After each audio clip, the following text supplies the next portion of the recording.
Hi, welcome to Mr. NHI's Human Identity in the Hot Seat. We're here at Black Hat. We have Howard, CEO of Opal Security. Howard, welcome. Great to be here with you, Lally. Are you ready for the hot seat? Yeah, fire away. Okay, are CISOs ready for the fleet of autonomous agents that are coming? They have no choice. I think most are not ready, but they have no choice. The onslaught is coming and there's nothing stopping it. So you have to get ready fast. And is IM for AI more important than AI for IM? I think they're inseparable. IM for AI is obviously necessary and it's going to be critical to safely enabling agents, but you can't deliver IAM for AI without AI in IAM. They're inseparable. Based on the volume, latency, even the time when agents are going to be doing their work, humans will not be available, likely sleeping. You need both, and so I think they're completely intertwined and inseparable. Okay. And do you think AI agents are being deployed into production without guardrails? I think in certain organizations they are. I think in many companies, because they don't have the right tooling in place, are trying to slow down deployment of agents. But as we know, any new productivity tool like this that has these tremendous power and benefits, they're going to get used by employees, and that's happening. Okay, great answer. Do you think AI agents behave more like humans or software? I think they behave more like software. But I think over time that's going to change as we start to see more sophisticated agents, long-running agents.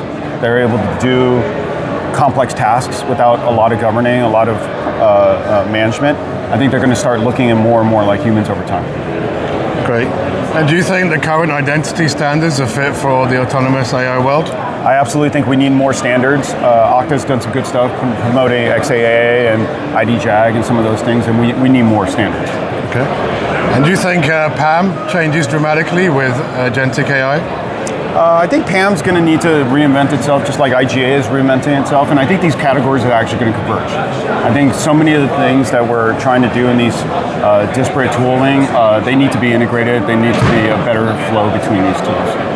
Okay, and one of my favorites, do you think static, long-lived credentials will still be here in 5 years' time? Absolutely not. Oh, well.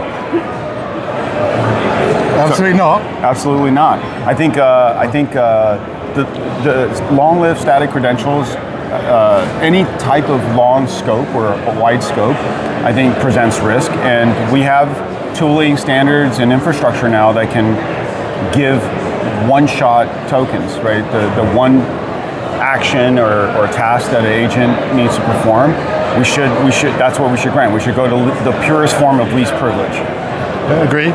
Do you think AI agents need to have background checks like humans? That's an interesting question. I think certain people would certainly say we do, but I think it's hard to even think about what that might include, because the agents are obviously born and owned by somebody, but I think when you talk about background checks, you're really looking further back in terms of what their origin was and what's happened to them. I think agents are going to get spun up and spun down. They're going to be far more ephemeral.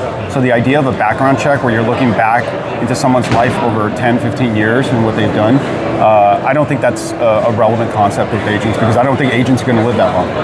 Okay, and does Agentic AI security equal NHI security?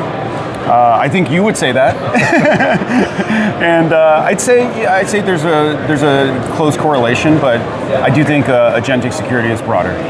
Okay. And final question: do you think the AI digital workforce will lead to mass unemployment? I think there will be jobs lost for sure, but there will be new jobs created. For example, I think we'll see a lot of customer service jobs eliminated, but there'll be new jobs created to replace them.